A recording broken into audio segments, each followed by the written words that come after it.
Good evening, everyone, and welcome to Star Trek Lions and Spirits Captain's Table Tactical Briefing. We want to thank everyone for joining us tonight. We have a lot of good things to share with you all.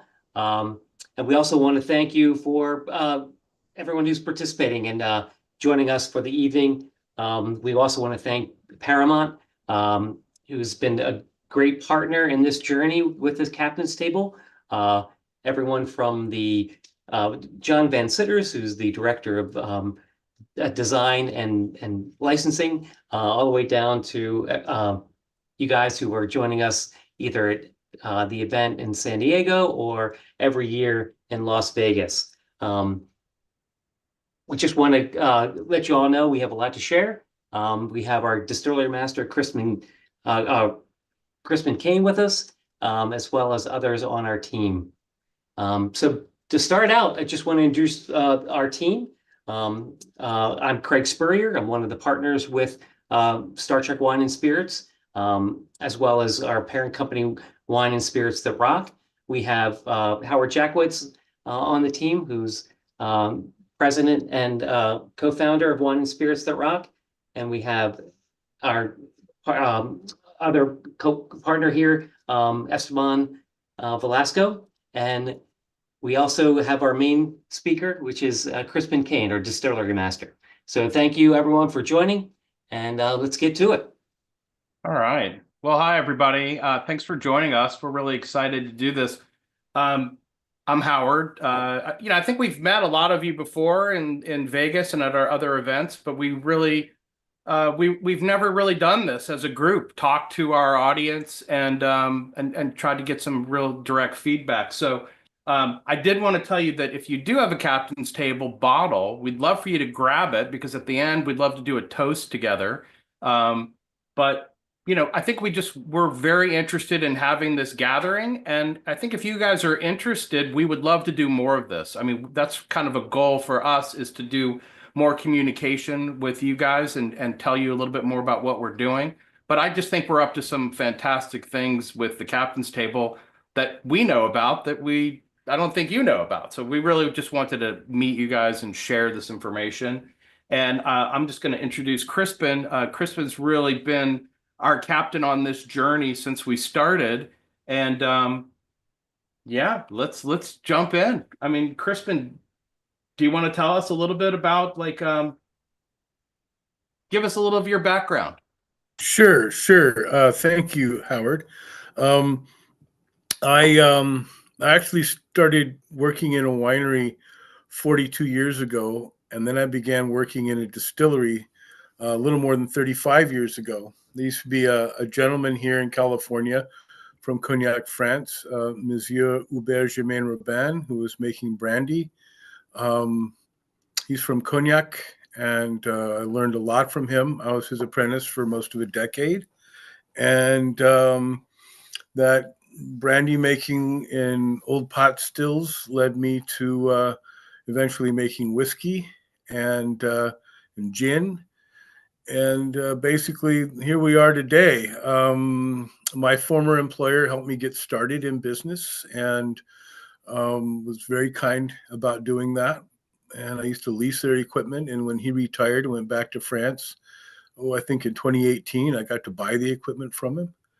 And it's just been a marvelous journey through malted grains and bourbon and, nice wood to put it in. And basically, here we are. Awesome. I mean, Craig, we wanted to tell you a little bit about the original vision of why we put this Captain's Table together. So, Craig, if you start, I can. Sure.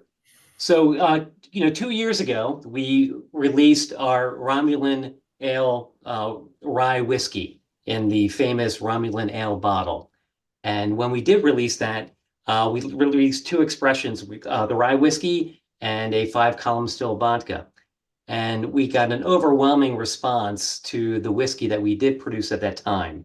That gave us an indication that the Star Trek audience was thirsty for brown spirits.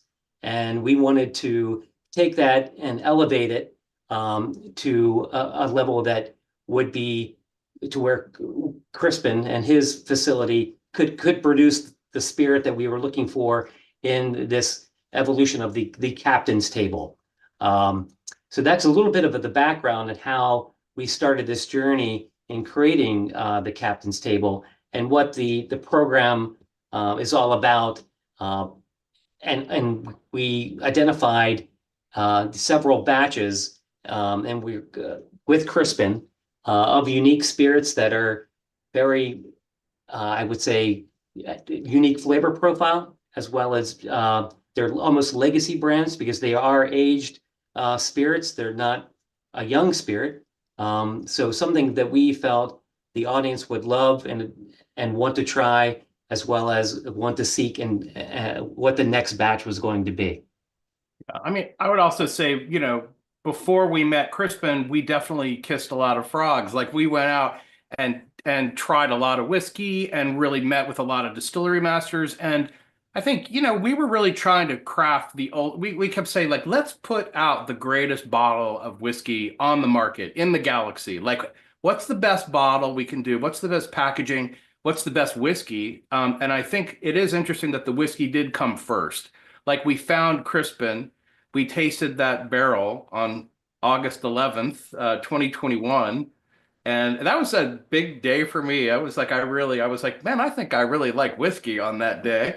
But it was really when we walked out of that place, we were like, all right, now we have to design a packaging and a bottle and everything that matches the quality of that whiskey. So that was also it. And, you know, we spent a lot of energy on the octagon box and the medallion and the coin and just the bottle, the entire presentation. So we just felt like while Crispin was in the laboratory mixing up the spirits, we would be kind of doing what we did. And then when it came time to pick a name, we were like, what are we going to call this thing? And really it was John Van Sitters who said, hey, what about, oh, I got this thing. What about the captain's table? There we go. Thank you. So the captain's table, in case you guys don't know, is a fantastic series of books. And the theme is really, it's an interdimensional tavern or bar that only the captains can go to. And the thing that's interesting about it is they don't have to pay for their drinks, but they have to tell a story. So we really like that. We like that whole communal element and would love to really do that more as a community. So that's one of the questions we wanted to ask you guys is if we did a captain's table only gathering, it's like if you have to have the coin or you've ordered the captain's table and we opened them up and drank them, would you guys be interested in doing that? We would love to do it. So yeah, let us know in your comments. And as Howard mentioned to or alluded to, we had to kiss a lot of frogs. Howard and I began our search for a distillery master for the captain's table. It took us about a year and a half to search distilleries on the East Coast, on the West Coast. And one thing we found with Crispin is his dedication to the craft, the process in which he selects his grains, the process in which he distills the spirit, what temperature he uses, how he filters the spirit, and just the care and the overall quality of his equipment, his environment, his staff.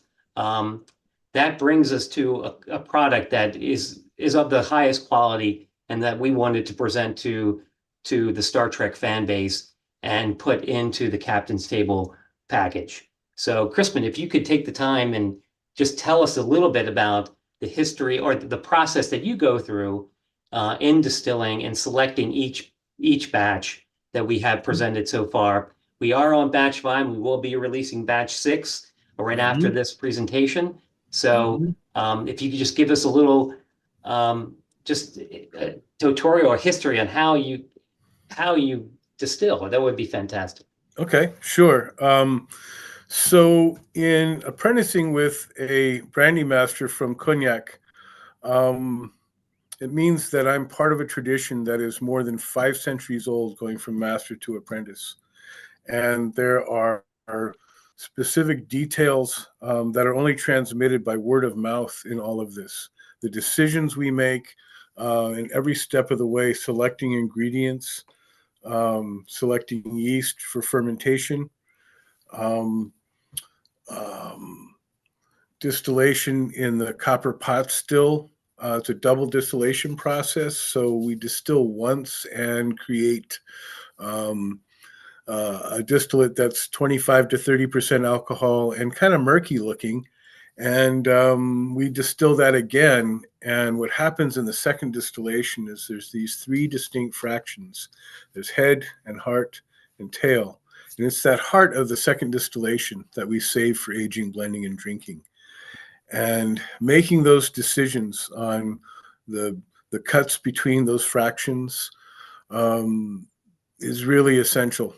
It's by sense of smell primarily, as I was taught, and then careful use of the fire under the still.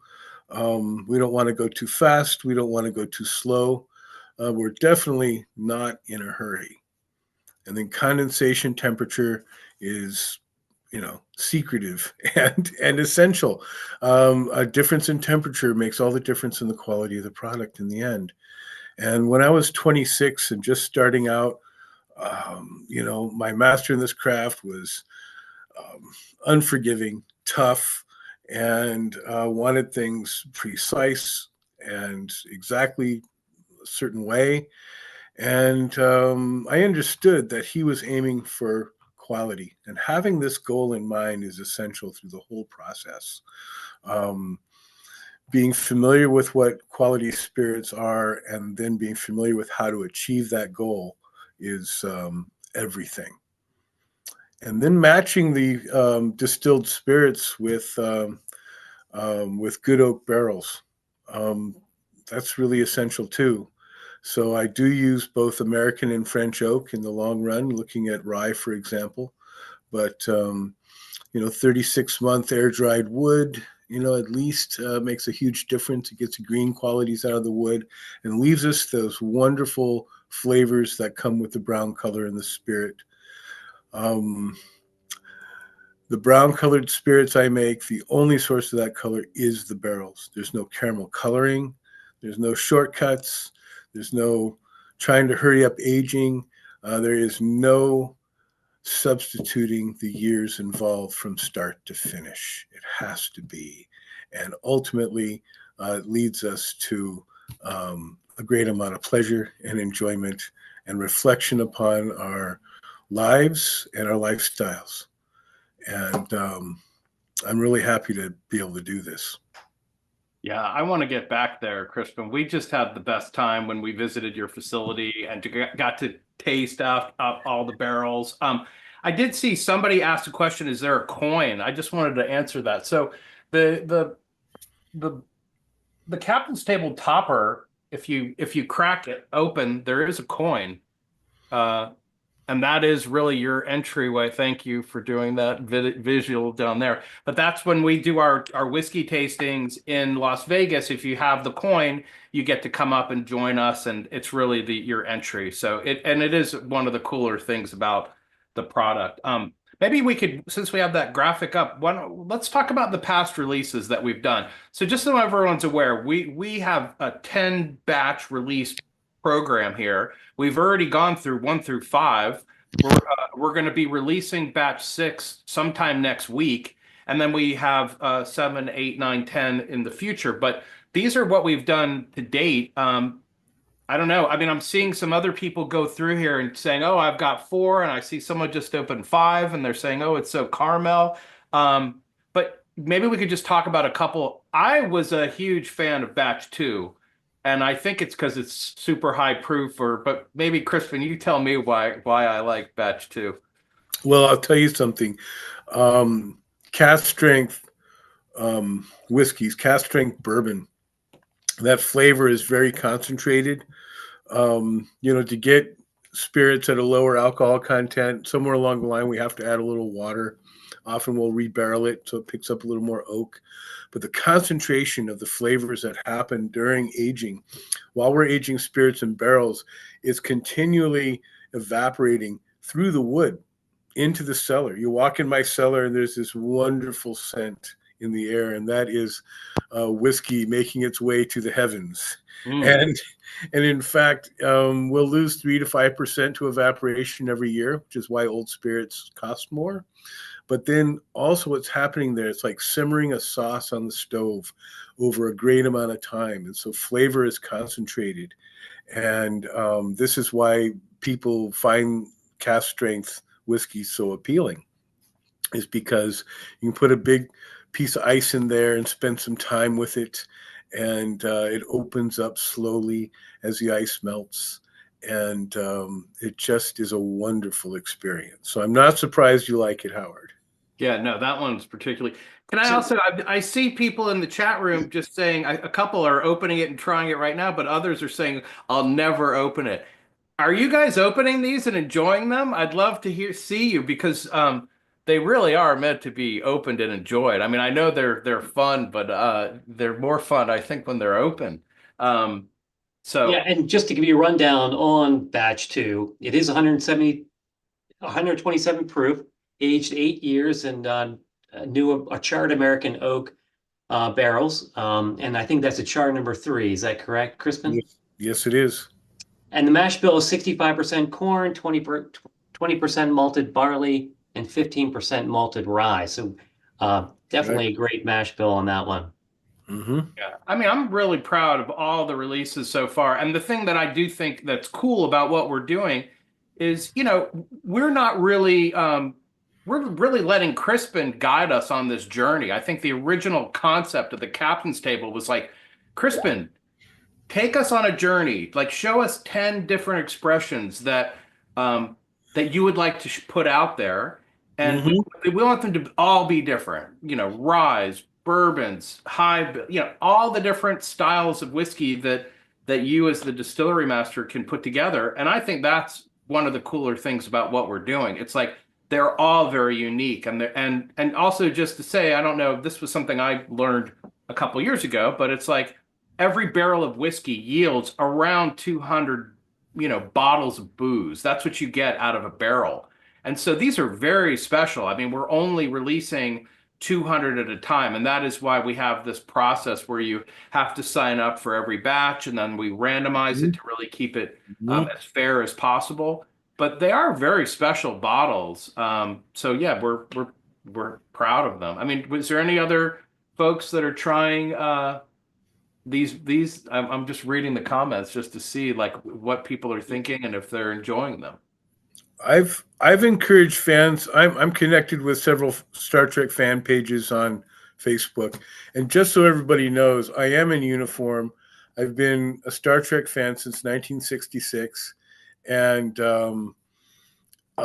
it's just been a marvelous journey in science fiction and fantasy for me. But I love Star Trek, and when these guys came to the distillery and want to do Star Trek spirits and this whole thing, we talked, and I said, let's go out to my barrels and find out what you like. And I led them to the best barrels of whiskey in the house, and we kept talking and made this real. And I'm just amazed that we're here we are now, and we have great plans to put out more. So when batch 1 came out, somebody on one of the fan pages on Facebook posted a picture. Oh boy, I got one. And there was a lot of comments. It's a really terrific package. And I'm really happy that we've put such marvelous whiskeys into this really awesome package. So people start commenting negatively about it. I'll just be plain. Great package, must not be so great inside. And I won't repeat the words I used. And I let that go on for 24 hours. And I commented. I said, I'm the guy who makes this stuff. I challenge any of you to open a bottle. Any of you who's got one, open a bottle and report here. And 3 people did. And of course, the first three capital letters in their posts, their comments on the post, were OMG, followed by "This is the best whiskey I ever had in my life." And we want all of you to have that experience, and don't hesitate to open it.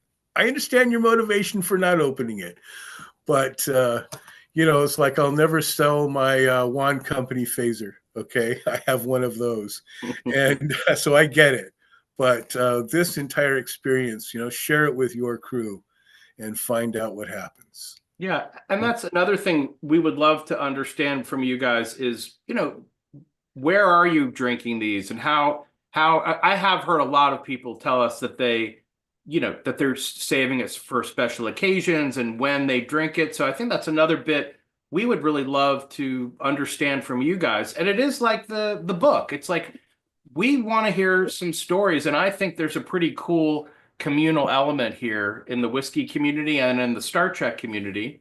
And I think that doing more of these gatherings, we're excited to go again to Las Vegas and see all you guys again and do another tasting and sample future things and show you all the new things that we're working on.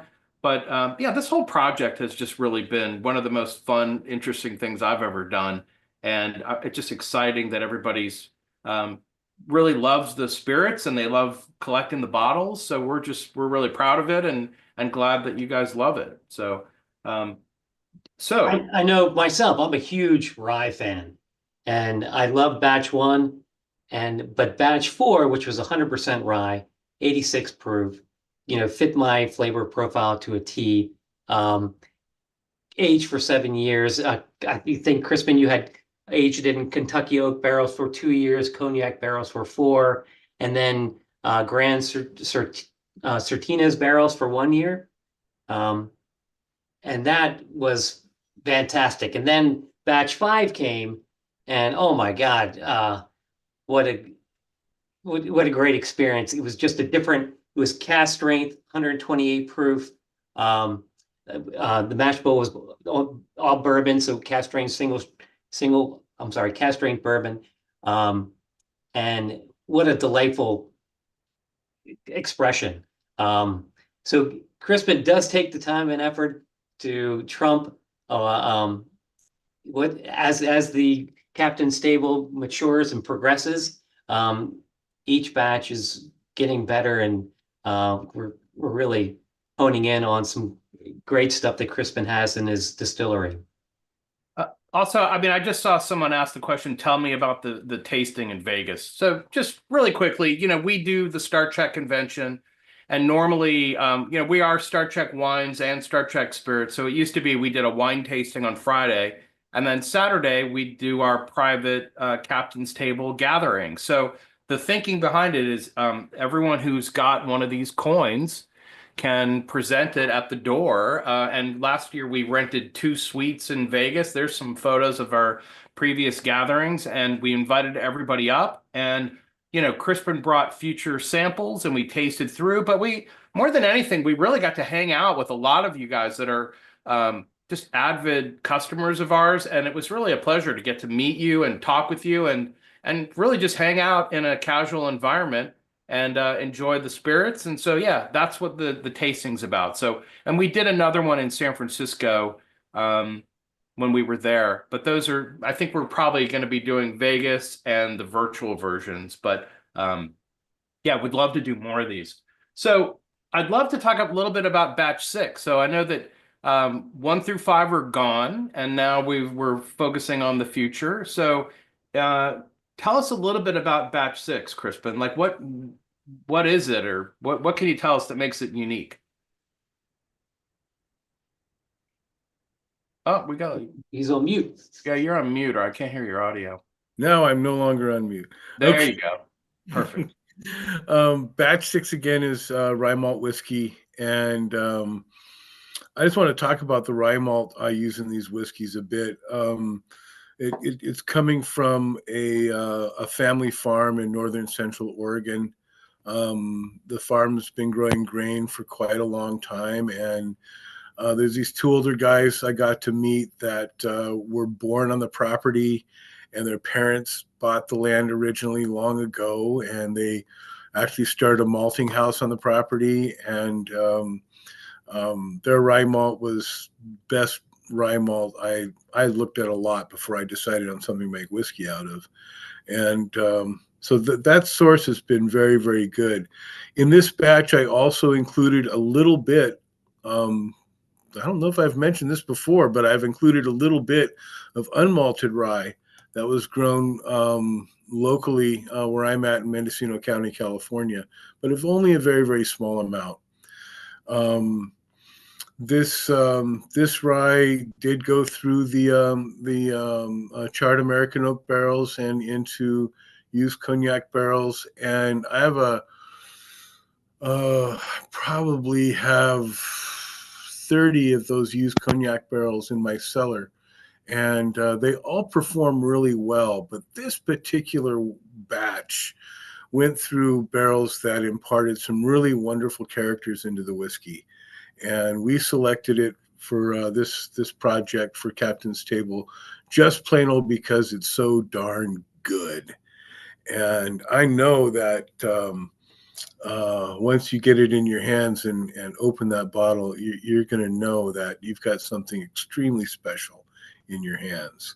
I'm really proud of it, and that's basically what I got to say about it.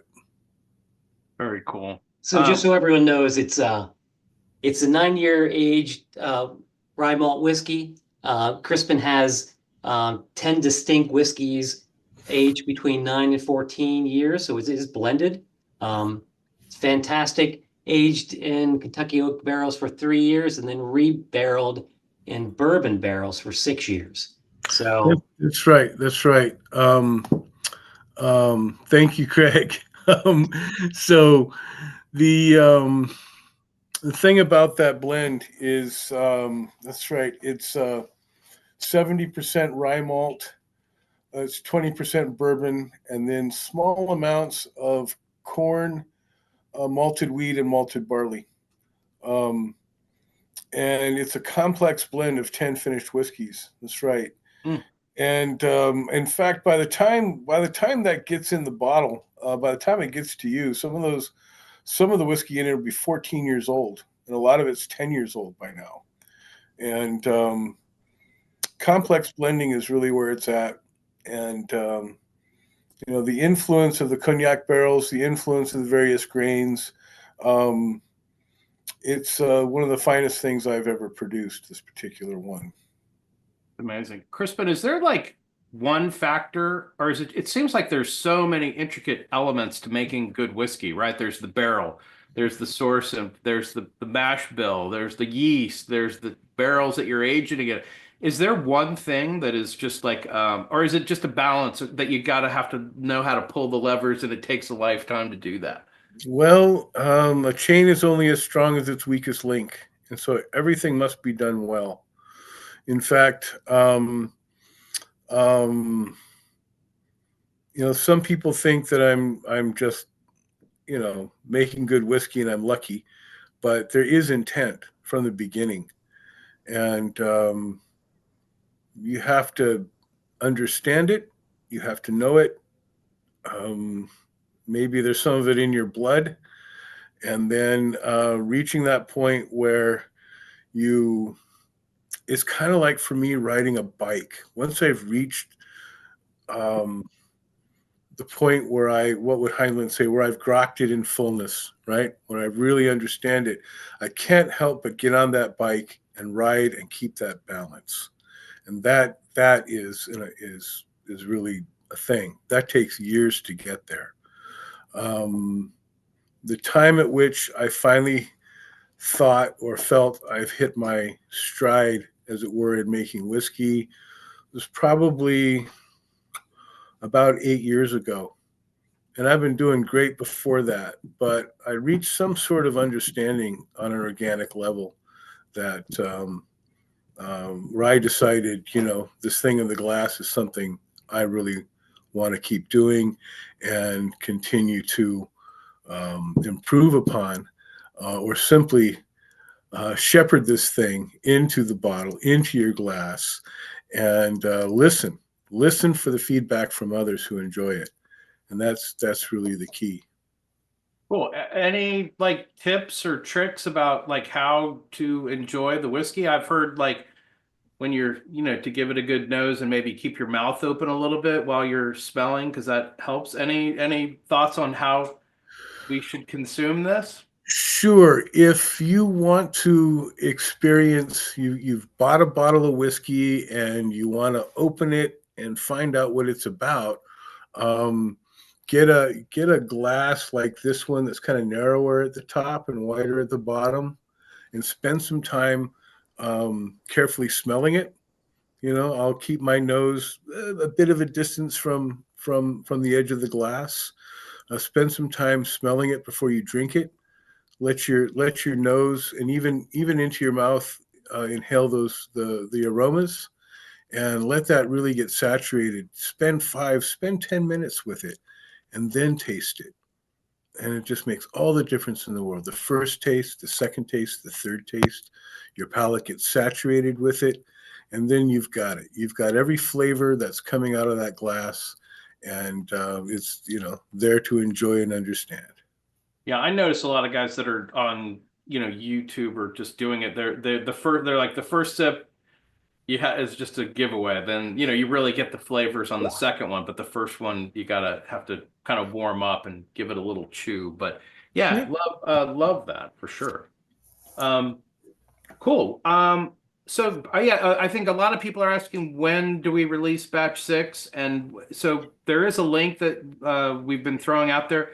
We are still gathering names for batch 6, and I think Esteban and we picked those sometime next week. So yeah, if you haven't signed up, you should definitely go do that.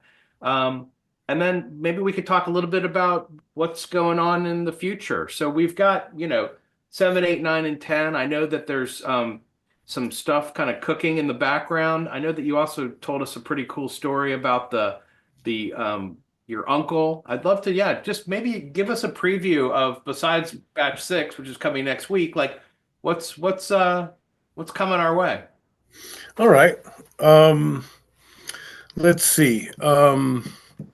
You mentioned my uncle, so I'll tell some of that story. My father's family came from Ireland and ultimately settled in Minnesota. My grandparents, my grandparents were born in the 1880s, married in about 1912, 1913, I think. Wow. And come 1920, they had a dairy in Hennepin County, Minnesota, that actually was a functioning dairy, but was in reality a front for the distillery that they ran during Prohibition and after. In fact, Hennepin County, Minnesota was famous for all the moonshiners at one point, lots of them. And my Uncle Frank said they ran distillation even into the early 1950s, when they finally retired, more or less, closed the dairy and everything, and sold the property. It was on the shores of Lake Minnetonka, and I had a series of conversations with my uncle. My father was the youngest of 14 kids, and he never really saw the dairy and the distillery and all that stuff. And he went to a boarding school by the time he was 13, and got a really fantastic education, Seattle U, Cal Poly, San Luis Obispo, and so on. But his older brothers saw lots of work there, and getting those guys to talk was really tough. They did not want to talk about it. And finally, my Uncle Frank, we had conversations in the late 90s, and then, he passed away in 2011. And even up until, months before he passed away, we had conversations on the phone. And I finally got him to talk about practical things that happened day to day in the distillery. And I said, isn't there anything that you all used to make that I could possibly recreate? And so he told me several things, and one of them is something we'll encounter coming up, and it's a combination of rye malt and wheat malt, and it's actually one of the finest things I make. And it's really incredible. I've made four over the years, four of these different blends. And of course, we still have some in barrels in the wing, waiting in the wings for the lighted day. And so it's coming. And it might be batch 10 we're talking about. It is, it's an incredible thing. I mean, I didn't know it would be like this when we started. So Frank said that his father, my grandfather, brought this recipe over from Ireland. It's 93% rye malt and 7% wheat malt. And what I've been doing is making the whiskey separately and blending later, and then rebarreling that and aging it together. And I know once you get a hold of this, any of you who haven't had it, once you get a hold of it, you're going to understand what I'm talking about. It's really, really wonderful stuff. So, Yeah. you know, That's exciting. mhm. I'm looking forward to that for sure.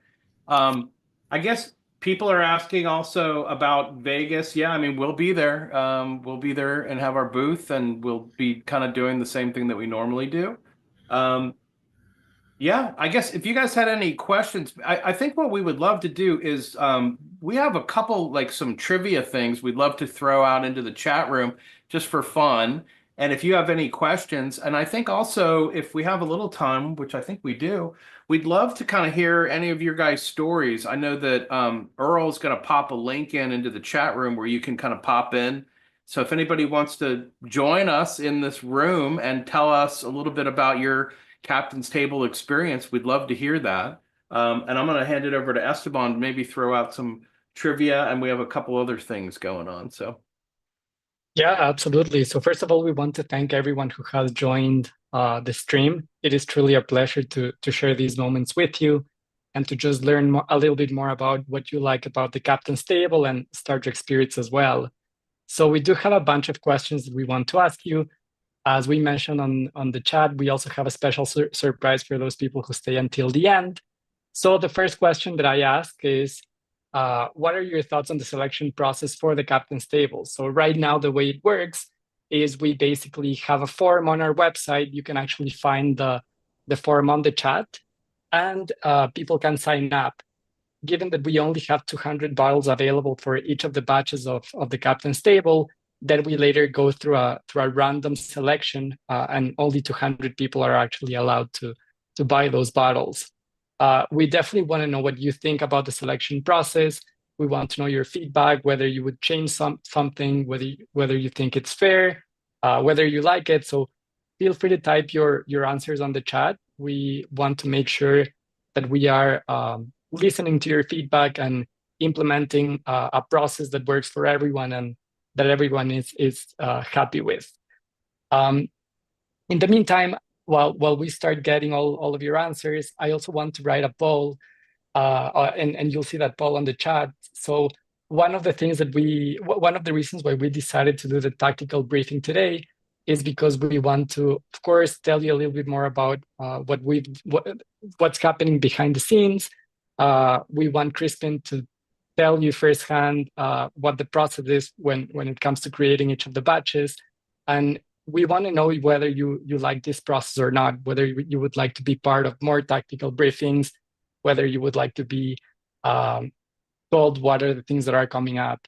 So I just started a poll on the chat. You can see that right now. Please let us know whether you like having virtual events, virtual tastings, whether you would like to see more things like this. And going back to the process of selection for batch 6, we want to let you know that we are planning on releasing batch number 6 next week. So we're getting very close to closing that sign up form. So if you haven't done so already, make sure that you go to the Captain's Table page that you can find on the chat and make sure you sign up. We will be selling. We will start the sale process next week.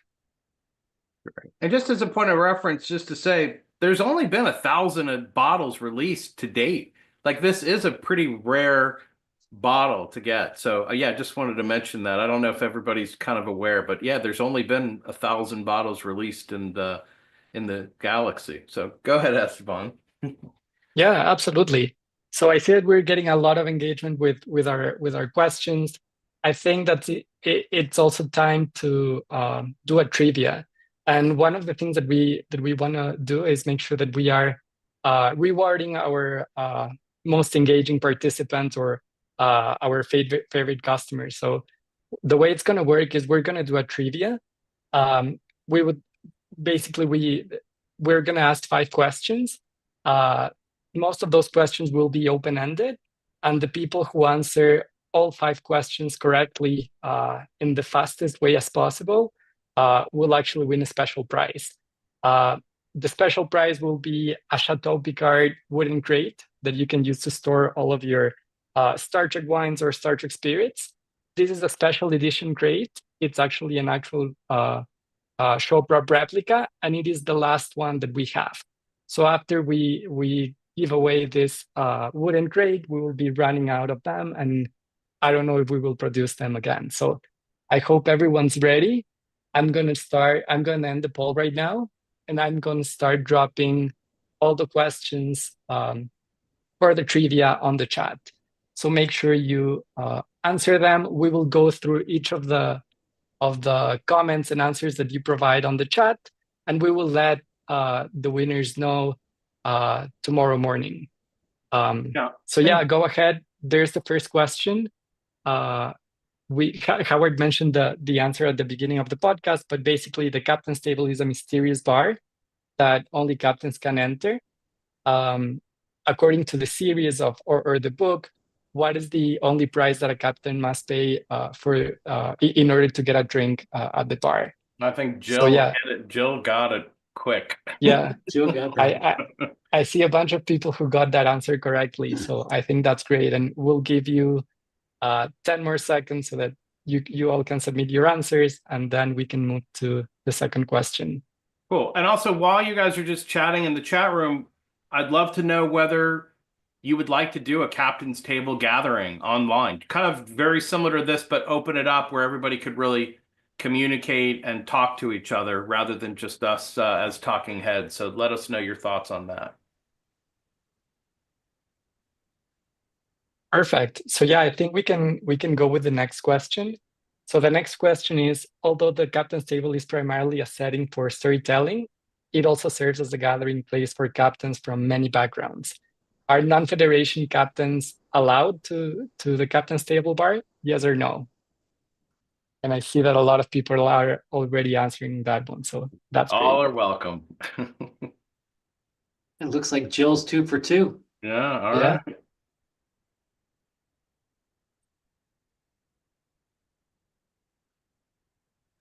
Cool. Awesome. Let's go with question number 3. What was the beverage introduced as a safer alternative to real alcohol in Star Trek? Oh, let's see how fast you guys can type. Oh, Justin got it. Jill, he beat you by this much.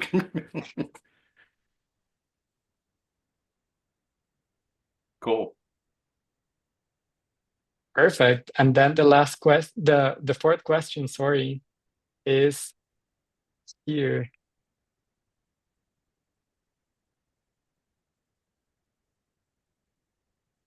Oh, Saurian brandy is one of the most sought after.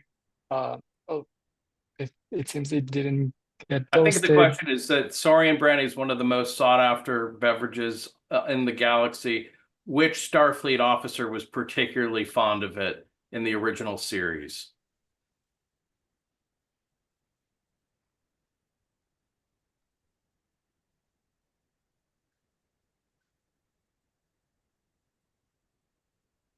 Oh, this is tougher than the other. Oh, it's Yeah.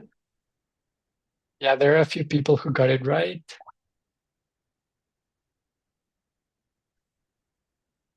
McCoy. All right.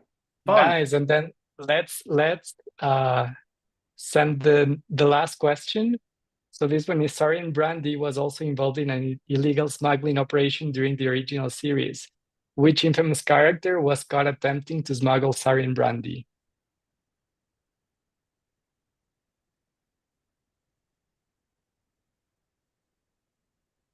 I think Rebel Rouser might have got it. Yeah. I think so. I think, well, it's definitely Harry Mudd, but I don't know whether the curd is full. But it is Mudd. Fun. All right, guys. Well, those are kind of hard. I'm glad you guys got some of those. Yeah, and we're just going to go through all the answers later tonight, and we will announce the winner tomorrow morning. So thank you for answering all the questions. Cool. If anybody had any other questions, you could feel free to ask. But besides that, I think we really just want to make sure you guys know that how thankful we are that to do this. Like, we really love this gig. I mean, we're having a blast. It's such a pleasure to work with Crispin. I mean, it's really been an honor kind of learning. Before the chat, I was telling Crispin how my whiskey's just a central part of my whiskey journey, and we've just learned so much getting to work with a distillery master like Crispin. So very happy that you guys are enjoying the captain's table. And we'd love to hear your thoughts. And I know that Esteban is actually going to be sending out a questionnaire in the next couple of days via email. We'd really love to hear your thoughts. And like I said, our goal is really to do more communication. So I think besides ending up with a toast, we were going to why don't we share with the group that we also are producing other spirits. We launched our Imperial Cloak Warbird Espresso Martini last year. Comes in a fantastic collector's tube with the Cloak Warbird on the outer shell and two of the Warbirds on the inside. But like the captain's table, we really take pride in the juice or the product we're putting in each bottle, as well as, we are paying attention to all the details, especially with this Romulan ale bottle. This is the version 2 of the Romulan ale bottle, which has been seen in many episodes. So this is a newer style bottle than what we released with our Romulan rye whiskey. So we do have some other expressions coming out for 2025, which are going to be special packaging and great products inside. So we did sit around and say, well, what can we really show these guys for showing up to our first podcast? So we do want to share something that we're working on. It's not quite ready, but it's something that we've put a lot of energy into and we think everybody will really like. So this is a cocktail accessory. Let's see if we can get, okay. So basically we're creating some SETI eels that you can put into your cocktails and use as a drink embellishment. So we're excited to launch that out. So yeah, that's coming, and we think it's super fun and that you guys will enjoy that. And then besides that, I'd love to do a toast. So if you guys do have your captain's table, maybe we could all pour a little sip, and we'll let's. I'm gonna get in on this for sure. Let us know if you are joining us on this toast on the chat, so we can see who's joining. But Crispin, let's let everybody pour their glass, and then we'll get to it. Crispin, Did you have any other comments before we wrap things up? I'd like to say that the extension of Gene Roddenberry's vision into the future, I think, finds its way right here, right now amongst us, and that we bring that vision to life when we come together, when we come to the convention or come together with friends to enjoy that spirit together. Yeah. Love it. All right, let's raise a glass, and you want to lead us in a toast, Crispin? So, for all of us who share the vision, ad astra per aspera, to the stars through challenges together. Cheers. Cheers, love. Cheers. Cheers. Mm. I'm drinking batch 4. Delish. Really And good. I just want to cheers to everyone who's joined us today and everyone who comes up to our booth and says hello, that we really couldn't do it without you guys. And we're so happy to have you as a community, which gives us the ability to make very cool products, as well as, like Crispin said, following Gene's footsteps and we want to give you guys the best we can give. It's a great community. We made a lot of friends, and toast to you guys. Cheers. Cheers. Yeah, really appreciate everybody coming, showing up, and just being, getting to know you. That's really one of the cooler things. So hopefully we'll see you guys in Las Vegas coming up, and we'll keep, putting these products out for you guys. But yeah, really, really love the community and just happy to be part of it. And thank you very much. Yes, thank you. Thank you very much. Okay, I think we're good. Live long and prosper, everybody. We'll see you next time. Peace and long life.